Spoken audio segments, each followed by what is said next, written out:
ऐसी लागी लगन मीरा हो गई मगन। एक बात मैंने सुनी थी कि किशोर दा के घर में सिर्फ आपके भजन चलते थे और आपको जूनियर किशोर कुमार के नाम से भी नवाजा गया। तो जब एक बार मैं किशोर जी के घर गया था, मैं एक गाना उनसे गवाना चाहता था, तो उन्होंने कहा था कि मैं तो तुम्हारे भजन सुनता हूँ, मुझे बहुत अच्छे लगते हैं। लता मंगेशकर जी के साथ में आपने एक दूजे हाँ, के लिए ये गाना बहुत हिट हुआ था। सत्य साई बाबा जी का भी आपको विशेष आशीर्वाद प्राप्त हुआ है। आपको छोटे साई बाबा भी कहते हैं, क्या क्या कहानी बहुत है? उनकी कृपा प्राप्त है, मुझको रोल मिला सत्य साईं बाबा का काम पर करने उसमें का। आप हूबहू दिखते हैं। ये कैसी है? कोई आध्यात्मिक कुछ जुड़ाव? हमारी शक्ल भी मिलती है। हाँ, कोई ऐसा भजन जो बहुत दिल के आपके नजदीक हो। जग में सुंदर हैं दो नाम, चाहे कृष्ण कहो या राम, बोलो राम राम राम बोलो, श्याम श्याम श्याम। तुम आओ तो सांसों का संगीत रंगोली हो जाए, कोरे कागज पर लिखा हर गीत रंगोली हो जाए। नमस्कार दोस्तों, आप सभी का स्वागत है चैम्बर ऑफ लेजेंड्स में, एक ऐसा मंच जहां पर लेजेंड्स की जो कहानियां हैं वो जीवंत होती है, लाइव होती है। और आज चैम्बर ऑफ लेजेंड्स में आ रहे हैं एक ऐसी टॉवरिंग पर्सनैलिटी जो केवल गायक ही नहीं, अपने आप में पूरा एक युग है, जिनकी आवाज़ सिर्फ सुनी नहीं जाती बल्कि पूजी जाती है। People across the generations truly besotted with his bhajans because he is not a voice, he is a vibe। 5,000 से भी ज़्यादा कंसर्ट कर चुके और फिल्मों में अपनी आवाज़ दे चुके। And I am really lucky कि उनके स्वर ने मेरे भी 2 भजनों को जब आवाज़ दी तो वो भाव भक्ति में ढल गए। With a great honour and a deep respect present to you a true connoisseur of Indian classical and devotional music, a maestro, a master, a monitor, a living legend in every sense. Yes, Padma Shri Anup Jalota ji. Anup ji, thank you so much for honoring the show and welcome in Chamber of Legends. मुझे बड़ी खुशी हो रही है कि जिसके लिखे हुए भजन मैंने गाए, आज वही मेरा इंटरव्यू ले रही है। नहीं मैं सर, तो वो मीरा हूँ जिसके मोहन ने ही जहर दिया है। तुमने कितना अच्छा लिखा है। I am blessed सर, बहुत अच्छा लिखा। I am blessed कि भगवान की कृपा है तुम पर, ऐसे ही अच्छा अच्छा काम करती जाओ और ईश्वर तुम्हें नवाजता रहेगा। Thank you so much. आपने 7 साल की उम्र से गाना शुरू किया था, तो बताएंगे ये शुरुआत, ये यात्रा, ये कैसे शुरू हुई जो अब हम सब अविस्मरणीय यात्रा कहते हैं इस यात्रा को? मेरे पिताजी शास्त्रीय संगीत गाते थे, भजन गाते थे, जी। तो मैं उनके साथ स्टेज पे बैठ के थोड़ा थोड़ा गाता था। अच्छा। तो जब मैं 7 साल का था तो एक उनका प्रोग्राम था, मैं उनके साथ बैठा हुआ था, तो मुझे कहने लगे आज तुम अकेले गाओ। अच्छा। तो मैंने कहा अरे हिम्मत तो थी, क्या मुश्किल। बैठे सामने और गा दिया, ठुमक चलत रामचंद्र बाजत पैजनिया। पहला इतना मुश्किल? ठुमक चलत रामचंद्र बाजत पैजनिया, ठुमक, पहला पहला गाना। इतनी कम उम्र में? 7 साल की उम्र से। तो आपके पिताजी ने फिर सोच ही लिया था कि ये तो, उनको लगा कि ये तो आ गया, मेरी फील्ड में ही आएगा। लेकिन कहीं उन्होंने ये सोचा था ये आगे जाके पद्मश्री भजन सम्राट बनेंगे? अब ये सब थोड़ी पता होता है। पहले तो ये होता है चलो मेहनत करो, गाओ, गाते रहे और अभी तक रियाज करते हैं, अभी तक मेहनत करते हैं। ऐसा नहीं कि गा लिया, नाम हो गया तो काम ख़त्म, अभी तक मेहनत है। आपके पिताजी एक महान गायक थे, आपने भी गायकी की दुनिया में एक वैश्विक पहचान दिलाई, और अब जो एक जनरेशन है यानी आपके बेटे, उनको ये लगाव कम रहा या फिर सानिध्य का कुछ असर है? हमारी फैमिली में मुझे सब बहुत प्यार करते हैं। सबके अंदर यह है कि इसने अपने संगीत से हम लोगों का नाम बढ़ाया है, जी तो मुझे सबकी तरफ से प्यार मिलता है। जी मेरा बेटा आर्यमन, वो अमेरिका में रहता है, जी। तो वो भी बहुत अच्छा फील करता है कि मैंने एक अलग नाम बनाया। ऐसी लागी लगन, ये गीत ऐसा कह सकते हैं कि अनूप जलोटा का कोई पर्यायवाची सिनोनिम्स कहना चाहे तो इट इज़ ऐसी लागी लगन। तो हो जाए दो दो पंक्तियाँ। ऐसी लागी लगन मीरा हो गई मगन, वो तो गली गली हरि गुन गाने लगी, महलों में पली बन के जोगन चली, मीरा रानी दीवानी कहाने लगी, ऐसी लागी लगन मीरा हो गई मगन। ये तो मतलब सुनते ही जाए, मतलब ऐसा लगता है पॉडकास्ट बंद कर दे बस आपको सुने अभी। ये एक बात मैंने सुनी थी कि किशोर दा के घर में सिर्फ आपके भजन चलते थे और आपको जूनियर किशोर कुमार के नाम से भी नवाजा गया। इसके पीछे की क्या कहानी है? मैं बचपन से किशोर दा का फ़ैन हूँ, उनके गाने सुनता रहा, गाता रहा और आज भी उनके गाने गाता हूँ जी। तो जब एक बार मैं किशोर जी के घर गया था, मैं एक गाना उनसे गवाना चाहता था अपने म्यूज़िक में, तो उन्होंने कहा था कि मैं तो तुम्हारे भजन सुनता हूँ, मुझे बहुत अच्छे लगते हैं जी। तो ये जितने सिंगर्स हैं, एक्टर एक्ट्रेसेस हैं जी। जो सीनियर हैं, उन सब की बड़ी मुझे कृपा प्राप्त है, सबका आशीर्वाद मिलता है। राज कपूर जी भी सुनते थे, अच्छा। ओम पुरी जी, अमिताभ बच्चन जी, सब संगीत हमारा सुनते रहे हैं और मुझे सबका आशीर्वाद मिलता रहा है। मोहम्मद रफ़ी जी भी। हाँ, उनके साथ तो गाया मैंने। लता मंगेशकर जी के साथ में आपने एक दूजे हाँ, के लिए और भी गाया, प्रोफेसर की पड़ोसा में भी गाया। ये इस गीत ने आपके जीवन पे कुछ ऐसा कुछ दिशा दी कि आपके करियर में ऐसा हाँ, कुछ? ये गाना बहुत हिट हुआ था कोशिश करके देख लो।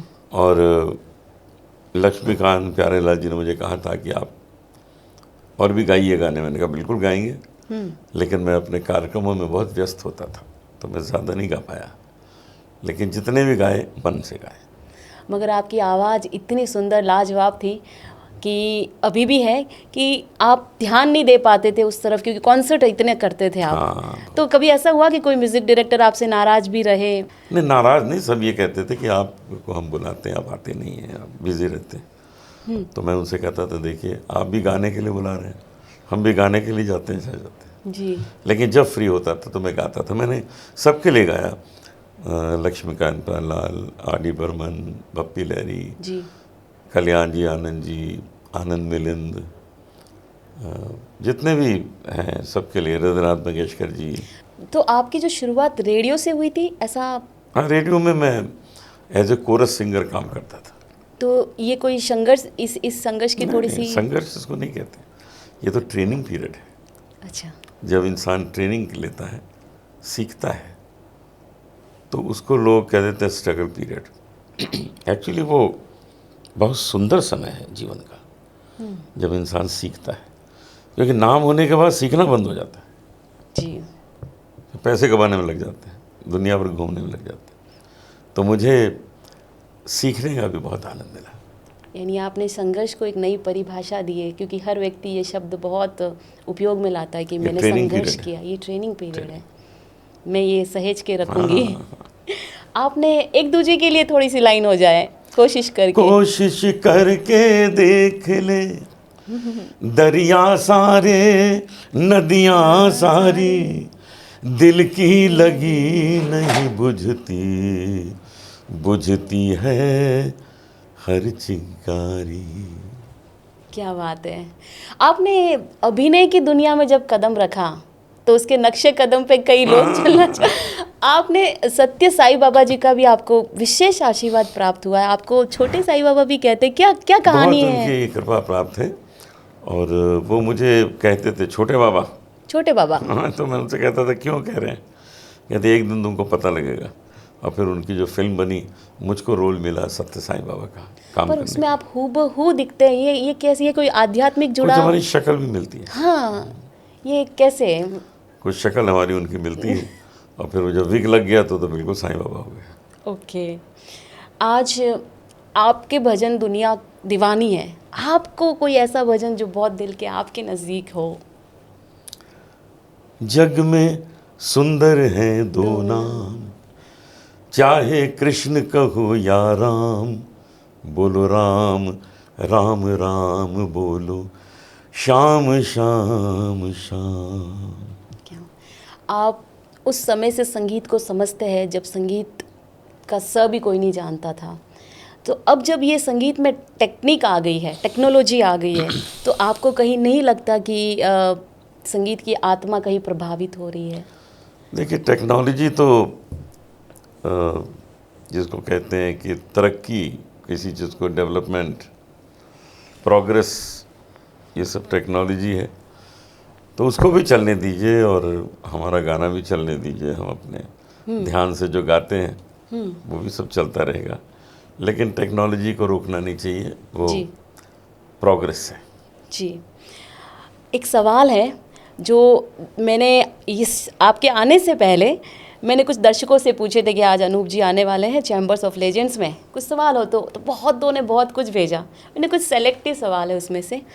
आप 5 दिन घर पे रहते, 25 दिन कॉन्सर्ट में, इस ऊर्जा का क्या राज है? सीरियसली सब लोग जानना चाहते हैं। ऊर्जा का राज है अंदर से खुशी, अंदर की खुशी। कोई किसी चीज़ का गम नहीं। जी ईश्वर जो है वो सबको सब देता है, जी सबको दे, और उससे संतुष्ट होना चाहिए। तो मैं संतुष्ट रहता हूँ, तो मुस्कुराता रहता हूँ। बट फिर भी विशेष योग अभ्यास मेडिटेशन ऐसा वो कुछ? तो सब करना है, सबको करना चाहिए। हम भी योगा करते हैं, मेडिटेशन करते हैं, अपना रियाज करते हैं, प्राणायाम करते हैं, जल नीति करते हैं, सब करते हैं। ये सवाल था नरेश बोहरा नंदवाणा जी का। हाँ, ऐसा। और ये वो इसलिए जानना चाहते थे कि ये क्योंकि अनवरत आपको यात्राओं में ही देखा जाता है, बहुत कम ऐसा होता है। एक सवाल है मनीष अवस्थी जी का, जो कि न्यूज़ इंडिया के सीनियर जर्नलिस्ट हैं। उन्होंने पूछा है कि बिग बॉस 16 में जो शादी थी वो क्या था, ड्रामा था या हम जानना चाहते हैं ये शादी तो स्क्रिप्टेड? उसमें कोई थी नहीं। कुछ जो आप बताया गया आपको जिस तरीके से प्रेजेंट किया गया। वो तो क्या पूरा ड्रामा होता है। अगर वो सब ना हो तो फिर लोग बिग बॉस क्यों देखेंगे? अच्छा, तो यानी बिग बॉस में तो यही सब चाहिए ना, ड्रामा। तो हम भी उसका मज़ा ले रहे थे। अच्छा। वो मज़ा लिया हमने उसका। तो बिग बॉस स्क्रिप्टेड होता है? कहीं तो होता ही होगा, जैसे मेरा तो था। तो आपने उस बिग बॉस की यात्रा के दौरान आपके पास ना हारमोनियम, तो फिर कैसे आपका ये दिन गुजरता था बिना म्यूजिक और संगीत के? देखिए, जो सुर होता है ना, वो कहीं भी मिल जाता है। जैसे यहाँ पर एसी चल रहा है, सा सारे सा एसी से मिल गया, तो जहाँ भी बैठते हैं वो सुर मिल जाता है। क्या बात है, क्या बात है। कैसा अनुभव, कैसा रहा बिग बॉस का अनुभव? आपके हमारा- जीवन में कुछ ऐसा प्रभाव उसके आने होने के बाद ऐसा कुछ? बहुत अच्छा लगा। और उससे ये हुआ कि जो यंगस्टर्स हैं, जो भजन नहीं सुनते थे, वो भजन सुनने लगे। स्कूल कॉलेज के बच्चे वो गूगल करते हैं, मुझे सर्च करते हैं, और फिर ऐसी लागे लगन सुनते हैं। क्या बात है। आज के जो गीतकार हैं, जो आपके पथ पे, आपके नक्शे कदम पे चल रहे हैं, उनको आप क्या सुझाव या सलाह देना चाहेंगे जिससे उनकी ज़िंदगी बदल जाए? देखो, जो नए कलाकार इसमें आना चाहते हैं संगीत में, वो मेहनत करके आए, सीख के आए तो अच्छा है। सीख अगर कर। संगीत, शास्त्रीय संगीत सीख के आएंगे तो वो देर तक टिकेंगे, और अगर यूं ही आ जाएंगे तो थोड़ी देर नाम रहेगा, फिर गायब हो जाएंगे। तो उनको सीखना चाहिए, मेहनत करके आना चाहिए। लता मंगेशकर जी के साथ भी आपने काम किया, उनकी कोई ऐसा कोई किस्सा जो आपको बहुत दिल को छू गया उनके साथ? लता जी को क्रिकेट देखने का बहुत शौक था। अच्छा। उन्होंने लंदन में जो फ्लैट लिया था, वो लॉर्ड्स क्रिकेट ग्राउंड के सामने था, जिससे कि वो घर में बालकनी में बैठ के क्रिकेट देख सके। जी। जाती नहीं थी देखते हुए, बैठ के देखती थी। हमने भी उनके साथ वहाँ बैठ के क्रिकेट देखा था, अच्छा। और वहीं खाना भी खाया था उनके साथ। तो दीदी बहुत ही क्रेज़ी फ़ैन क्रिकेट की, और जब हमने उनके साथ गाया था तो बहुत मज़ा आया था। वो गाना आर डी बर्मन जी के संगीत में था। फिल्म थी प्रोफेसर की पड़ोसन। अच्छा। मिले झूम के मिलन रे तू आई, अंग अंग में मस्ती सी छाई, मिले झूम के। क्या ये गाया बात था। है, क्या बात है। और आपका एक और सवाल है कि आपको जैसे आपके जीवन में कई बार ऐसा हुआ कि आलोचनाएं हुई, आप उसे कैसे संभालते हैं, कैसे उन पे विजय प्राप्त करते हैं? देखिए, आलोचना तो उसी की होती है जो फेमस होता है। हाँ। अब आपके गली के बाहर जो एक सब्जी वाला है उसकी आलोचना कोई करेगा नहीं कि क्या फ़र्क पड़ेगा करने से। जी। उसकी ही करेंगे जिसकी आलोचना करने से आपकी आवाज़ सुनी जाएगी। जी। लोग कहेंगे भाई किसने कहा ये, तो उसने कहा। तो मुझे तो ना कोई तारीफ़ करे उससे फ़र्क पड़ता है, ना कोई आलोचना करे उससे फ़र्क पड़ता है। मैं तो संगीत में रमा रहता हूँ, उसमें लगा रहता हूँ और खुश रहता हूँ। जब आप कोई नया भजन गाते हैं किसी नए लिरिसिस्ट का, तो कभी उसकी मूल आत्मा या उसके शब्दों को चेंज करने का सुझाव देते हैं कभी? हाँ, सुझाव देते हैं, लेकिन अगर सुझाव की ज़रूरत है, अब जैसे तुमने वो लिखा था, मुझे कुछ नहीं कहना पड़ा है, जैसा तुमने लिखा था अच्छा लिखा था। I am lucky. उस समय आप शायद लंदन में थे। हाँ। और मुझे याद है कि आपका फ़ोन आया था कि ये गीत मैं गाऊंगा। आई एम वेरी ब्लेस्ड कि अनूप जी क्या कह रहे हैं।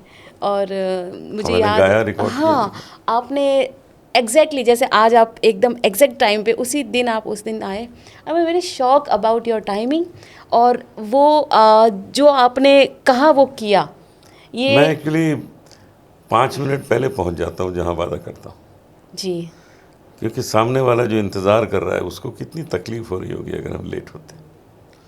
वो इंतज़ार कर रहा है, उसकी घड़ी तो चल पड़ी ना, बिल्कुल। तो उसको इंतज़ार नहीं कराना चाहिए। नहीं, बहुत बहुत सही बोला। जैसे आज की जो युवा पीढ़ी है उसको आध्यात्मिकता के ज़रिए बदला जा सकता है, क्या कहना चाहेंगे ये? उनको आध्यात्मिकता बहुत हैवी वर्ड लगता है, अच्छा।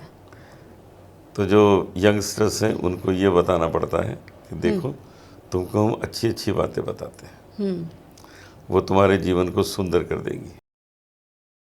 वो अध्यात्म और वो स्पिरिचुअलिटी, वो डिवोशन, उस सब की बात करेंगे तो वो डर जाते हैं। तो उनको हंसते खेलते चीज़ें बता दो, उनके समझ में आ जाती हैं। जैसे अगर उनको करेला खिलाना है तो ज़रा कैडबरी चॉकलेट में लपेट के खिला दो, खा लेंगे। करेक्ट। अनु जी, आप आने वाले समय में बहुत सारी योजनाओं पे काम कर रहे हैं, बहुत सारे प्रोजेक्ट पर। तो आने वाले ऐसे कोई प्रोजेक्ट जो आप हमारे दर्शकों से शेयर करना चाहे, आगे आने वाले अनूप जी को हम और कितने विराट व्यक्तित्व के रूप में हाँ, देखेंगे? आप मुझे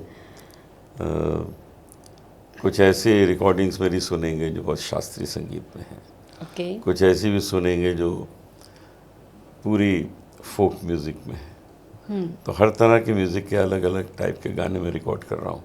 आप लोग ज़रूर सुनिए, उसका आनंद लीजिए। अभिनय की दुनिया और संगीत की दुनिया दोनों एक दूसरे से बिल्कुल अलग है। तो ये अभिनय में आने का कैसे आपको सूझा? या अभिनय सूझा नहीं, लोग मुझे ऑफ़र करते हैं, मैं थोड़ा कर लेता हूँ। कल भी 2 दिन की शूटिंग पे जा रहा हूँ। अच्छा। विरार में शूटिंग है 2 दिन, और वहाँ मैं एक मुस्लिम कैरेक्टर प्ले कर रहा हूँ कि एक जो पीओके पाकिस्तान है, वहाँ का एक मुस्लिम है। वहाँ के जो मुस्लिम हैं वो कितने परेशान हैं। वो ये चाहते हैं कि भारत हमको ले ले, जी। हम भारत में चले जाएं। तो ये सब पॉइंट्स को लेके हम शूट कर रहे हैं एक फिल्म। जी। कहानी का चुनाव आप करते हैं या? कहानी का चुनाव हम नहीं कर सकते, क्योंकि एक्टर जो होता है उसको वही बोलना है जो डायरेक्टर कह देता है। जी। तो हमको जो वो कहते हैं वो बस हाँ, हम अपना लेकिन आप उस समझ लेते हैं। किरदार का चुनाव तो हाँ, करते हैं। वो समझ लेते हैं ठीक है हमारे लिए कि नहीं। और एक्टिंग की कोई तालीम, जैसे संगीत की तो चलो आप बचपन से। एक्टिंग सिंगिंग का भी मिलती जुलती चीज़ है, जी। क्योंकि सिंगिंग में हम जो गाते हैं उसमें भाव डालते हैं, वो एक्टिंग है। तो जब वो भाव डालते हैं, एक्टिंग है, तो वही हम पर्दे पे कर देते हैं। अनूप जी, जगजीत सिंह जी आपके बहुत अच्छे दोस्तों में से रहे हैं, उनके साथ बिताए गए कुछ पलों को हमारे साथ शेयर करेंगे? हमारे दोस्त भी थे, हमारे बड़े भाई भी थे। जी। उनसे मैंने बहुत सीखा है। जैसे वो गाते थे, उनका गाना सुन सुन के मैंने सीखा है गज़ल कैसे गानी चाहिए। ये अच्छा। तो जिस कलाकार में जो खूबी हो वो सीख लेनी चाहिए। बिल्कुल। अब उनका वो गाना है, ये दौलत भी ले लो, ये शोहरत भी ले लो, भले छीन लो हमसे मेरी जवानी, मगर मुझको लौटा दो बचपन का सावन, वो कागज की कश्ती, वो बारिश का पानी, वो कागज की कश्ती, वो बारिश बारिश का का पानी। वाह, थैंक यू सो बहुत मच। अच्छा, बहुत अच्छा। अनूप जी, आपके साथ एक रैपिड फायर राउंड Yeah. खेलेंगे और बहुत ही फास्ट फास्ट हो जवाब जाए, देने हो होते जाए, हैं। आपका पसंदीदा भजन, ऐसी लागी लगन, एक ऐसा गायक जिससे आप प्रेरित हुए हैं।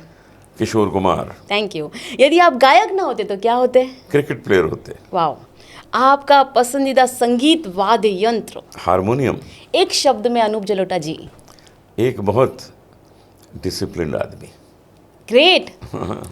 ओ माय गॉड, ये डेफिनेशन ही हम जानना चाहते थे, क्योंकि हम आपके बहुत सारे रूप देख। अनूप जी, आपके बारे में बहुत समय पहले मैंने एक 4 लाइनें लिखी थी 2012 और 13 में, और मैं वो आज आपके सुनाएं। सामने जी। अनूप है आपकी भक्ति का कूप, अनूप है आपकी भक्ति का कूप, विराट है आपके परिचय का स्वरूप, फलक हो या ज़मी का जिक्र अनूप जी, फलक हो या जमी का जिक्र, आपके गीतों में दिखता है भगवान का रूप, आपके गीतों में दिखता है भगवान का रूप। तो अनूप जी, थैंक यू सो मच। आज आपसे मिलकर, आपके व्यक्तित्व को जानकर हम तो सब प्रभावित हुए ही है। पीढ़ियों से पीढ़ियाँ आपसे प्रभावित होती रही है और होती रहेगी, इसी शुभकामना के साथ थैंक यू सो मच कि आप हमारे शो में पधारे। थैंक्स टू यू, मुझे यहाँ लाई तुम। Thank you so much Anoop ji.